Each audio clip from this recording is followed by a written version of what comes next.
In Harris's honor, OT, baby. Oh my gosh, I'm not as good as she had to go. Harris had to go, so we're here. Billhammer had to go. It's ladies on the couch right now. Meghan McCain and Ebony. Look at us wearing red, white, and blue. Yeah. All right, let's rock this out. I better log on. Patriotic.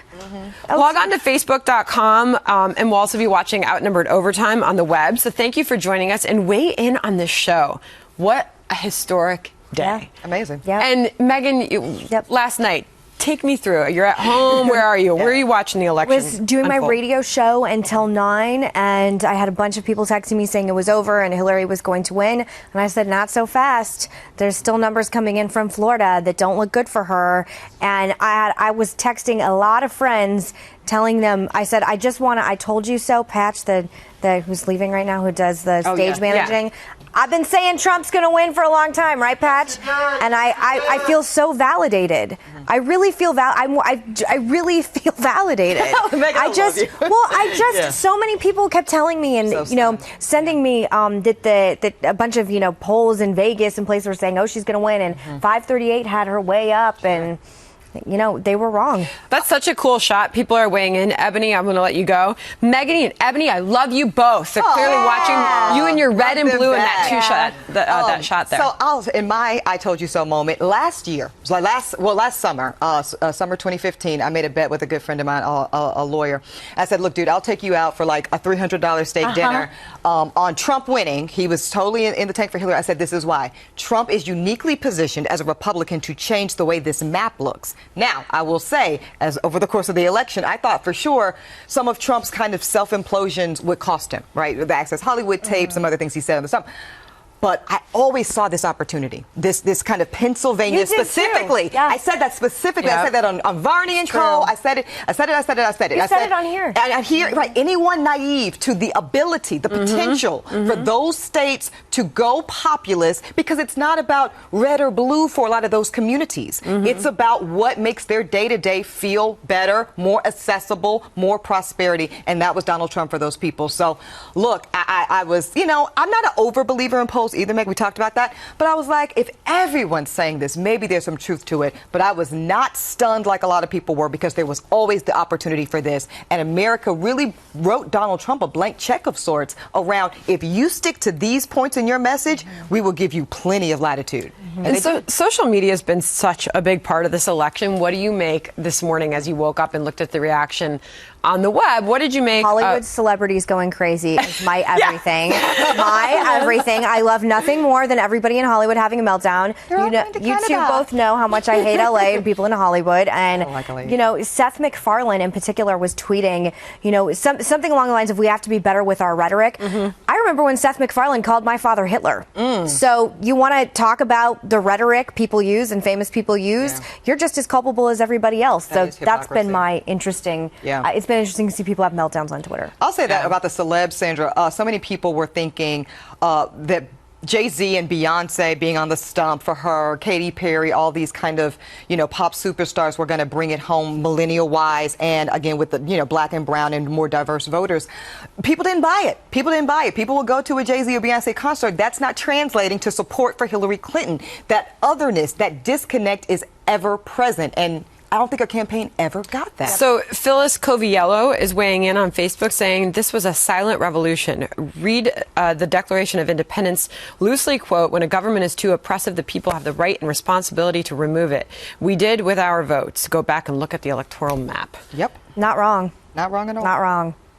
I think there was just a grave underestimation of the anger in this country and the frustration and the deep desire for change. I think Democrats, I know you're an independent, Ebony, but I think for Democrats, I never got Hillary. I never understood why Joe Biden didn't run. And I think if this doesn't put political dynasties, he would have won. That's why he didn't run, Megan. And I've said that since before this thing started. This was a slap in the face of real Democrats and real progressives. This woman was propped up and forced down the throats of those people on the left, many who did not want her. And this is what you get. You think that you're going to now, and here's another thing, Bernie Sanders, bless his heart, I think, miscalculated his ability to deliver those voters back to Hillary Clinton in the general. Guess what, Bernie? They weren't yours to begin with. They were people that were rejecting Hillary Clinton at every level, and there was nothing Bernie or anybody else could say to change that. Can you imagine being Gary Johnson or Bill Weld or Jill Stein today, just knowing how many liberals are going to be out for blood with them that's today? not fair to them. I disagree with that. I wrote in a candidate, and I don't want to hear anybody telling me it's my fault, nothing. Because you know what? Blame your candidate. Blame Hillary Clinton. She had the ability. She had so much more money.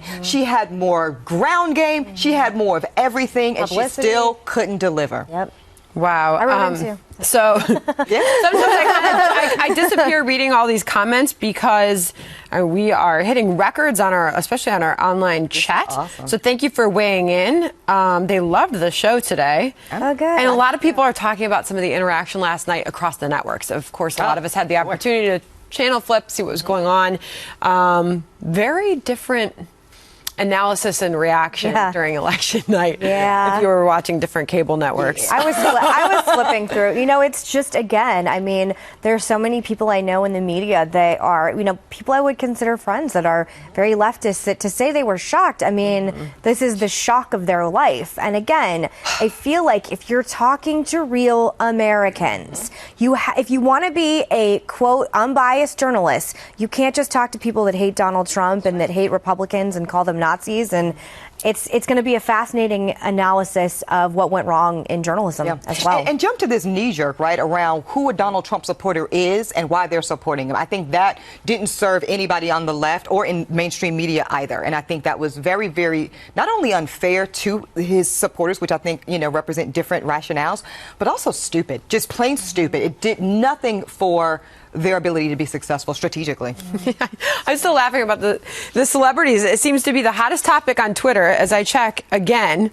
Lady Gaga freaking out. Oh gosh, I mean, a lot of people. lame. Well, it's I think there's an idea that celebrities can dictate. I mean, there was a video that was put out by the woman who does My Crazy Ex-Girlfriend. It was like a song medley about why Donald Trump is the devil and why you should vote for him. Name one person that moved their vote. I want to know one person who's like, I was going to vote for Trump, but I saw this video, this song medley. But really seriously, when we talk about whether or not this is going to be the come together moment, or whether we're going to continue to see this divisiveness, the number one hashtag on Twitter at this moment is hashtag not my president.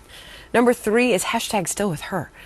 I mean, what does that tell you? It's just a few hours after Donald Trump was elected. So again, and we talked about this on the show, and I know I probably sound like I was kind of beating a drum on it, but it was because it's important that if you are friends with a lot of people that supported her, the reaction this morning is one of mourning. These are people that are in cultural mourning, and they feel that this Trump's candidacy and his election, rather, is a direct slap in the face to that. And I think it's, I had some people tweeting me during the show that really appreciated the conversation we had on the couch today, because we really added some layers to that, kind of this or that argument that I don't think is fair of the electorate. And I think that, a lot of people need to understand that this is not just about rejecting your way of life or who you are. This is really about Americans being done with Washington. Go ahead, Megan. Well, before we go, I was just going to ask you, what was the moment last night that you were able to, in your head, call the race before even Fox News could? What state did he win? What was it? Right away. It's indicative of other demographics, and Wisconsin. I mean, it's indicative that he did what he said he would do.